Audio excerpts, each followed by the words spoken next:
General Faiz Hamid की जो गिरफ्तारी है इसके बाद तो मुल्क की सियासत ने कोई 180 डिग्री का टर्न ले लिया है। अब क्या आपके ख्याल में होने जा रहा है, अंजाम का आगाज होने जा रहा है, या आप समझते हैं कि मजीद पर्दे जो हैं वो अब ये बाकी हैं उठना? देखिए, पहली बात तो ये है कि 180 डिग्री का टर्न हमें क्यों नजर आ रहा है? क्या जनरल फैज जो है वो किसी सियासी जमात के लिए ताकत का बायस थे और उनकी गिरफ्तारी से उस सियासी जमात की ताकत कम हो गई है? ठीक। क्या जनरल फैज किसी एक सियासी जमात के लिए बहुत ज़्यादा सहूलतकारी कर रहे थे और उनके लिए फैसिलिटेशन का बायस थे और उनकी गिरफ्तारी से वो सियासी जमात यतीम नज़र आ रही है? फिर तो मैं आपसे 180 डिग्री का दर मान लूँगा कि वाकई वो सियासी जमात जिसका लीडर चंद दिन पहले कह रहा था कि 2 महीने में हुकूमत चली जाएगी, अब वो ये कह रहा है कि मैं डरता नहीं हूँ और मैं डरा हुआ नहीं हूँ। तो उसकी गुफ्तगू से नज़र आ रहा है कि उसकी कोई बहुत बड़ी ताकत उससे छीन ली गई है और वो कहाँ से ताकत हासिल कर रहा था। बाकी जनरल फैज को हुकूमत के लिए तो ताकत का बायस नहीं थे, ना हुकूमत के हुक्मरान इत्तेहाद के लिए इस वक्त फैसिलिटेटर थे, ना हुक्मरान इत्तेहाद उनका बेनिफिशियरी था जो 180 डिग्री का टर्न आ जाए आपकी नजर में। 180 डिग्री का टर्न तहरीक इंसाफ में ही नजर आ रहा है ना, इनके लिए वो काम कर रहे थे या एक पैरेलल 180 डिग्री का टर्न मैंने इसलिए कहा क्योंकि आप बताइए कि पाकिस्तान की तारीख में इससे पहले कभी इतने सीनियर जर्नल या साबिक डीजी ISI को लिया गया है? इसकी वजह से 80 डिग्री के टर्न की मैंने बात की है कि सियासत में आपको नजर आ रहा है या नहीं आ रहा? यकीनन इससे पहले किसी डीजी ISI ने रिटायरमेंट के बाद वो काम नहीं किए हैं जो जनरल फैज ने किए हैं। जब आर्मी जनरल रिटायर हो जाता है तो वो खुद को अपने उन तमाम कामों से अलहदा कर लेता है जो वो वर्दी में कर रहा होता है। जनरल फैज साहब ने रिटायरमेंट के बाद अपने वो सारे काम जारी रखे जो वो वर्दी में कर रहे थे और एक पैरेलल नेटवर्क बनाया एक सियासी जमात को सहूलतकारी करने के लिए, जिसके नतीजे में इदारे ने उनके खिलाफ एक्शन लिया है। मैं तो वैसे वर्दी में भी वो काम करने के खिलाफ हूँ, लेकिन वर्दी उतर जाने के बाद वो सारे काम करना आप ये कहते हैं ना कि वो वर्दी में भी ये काम कर रहे थे, यानी कि प्री रिटायरमेंट आर्मी एक्ट की खिलाफ वर्जी, लेकिन आप ये कहते हैं ना कि उनको चाहे वो फैजाबाद धरना हो या बाकी मामलात हो तो जनरल फैज हमीद को प्रोटेक्शन दी जाती रही है। तो अब क्या हो गया था? अब ये मामला जो है वो इस नहज तक किस तरह से पहुंच गया? और मुजम्मिल सोहरावर्दी साहब ये काम अभी तो नहीं हुआ होगा ना, काफी अरसे से हो रहा होगा, तो क्या ख्याल है कि जनरल फैज हमीद जो हैं वो अचानक ओवर कॉन्फिडेंट होकर ज्यादा गैर मोहतात तरीके से काम कर रहे थे या हो गए थे, या फौज ने इसलिए देर की है कि जी जरा मुकम्मल सर्वेलेंस करने के बाद फिर पक्का हाथ डाला जाए? देखें, जो काम तो उन्होंने बतौर DG ISI DGC army discipline में किए हैं और उनको उस वक्त के आर्मी चीफ की हिमायत हासिल थी वो काम करने के लिए, तो मेरी राय में उनको फौज के अंदर सैंक्टिटी हासिल है।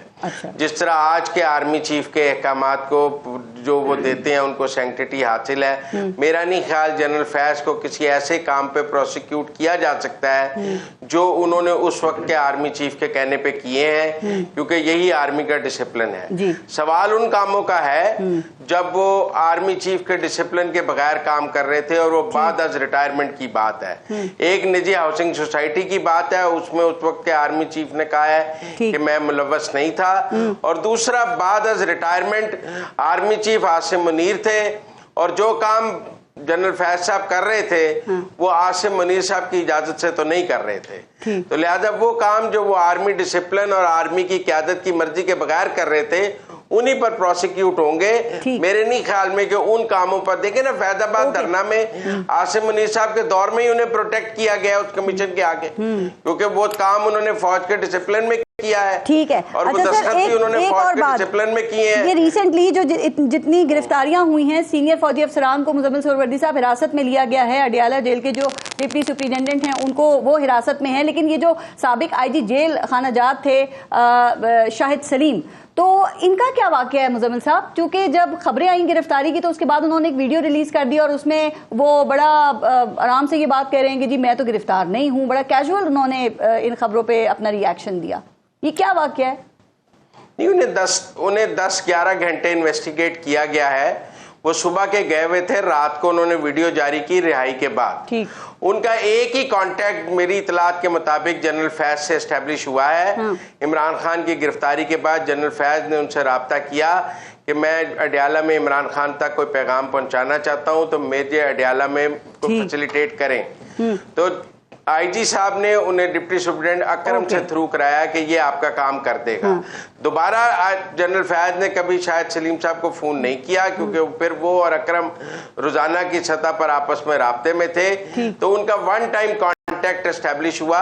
اکرم نے یہ کہا کہ میرا فیض صاحب سے کانٹیکٹ شاید سلیم صاحب نے کرایا تھا, اس لیے ان کو انویسٹیگیٹ کیا گیا.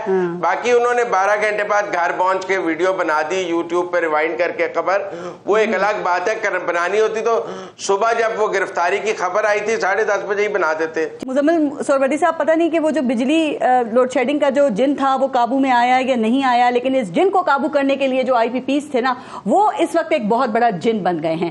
تو پہلے یہ بتائیے کہ آپ کے خیال میں اس کا ذمہ دار کون ہے؟ جب 2013 میں آئی پی پی کی پالیسی آئی تو وزیر بجلی جو تھے وہ عمر ایوب صاحب تھے, مسلم لیگ نون کی حکومت تھی.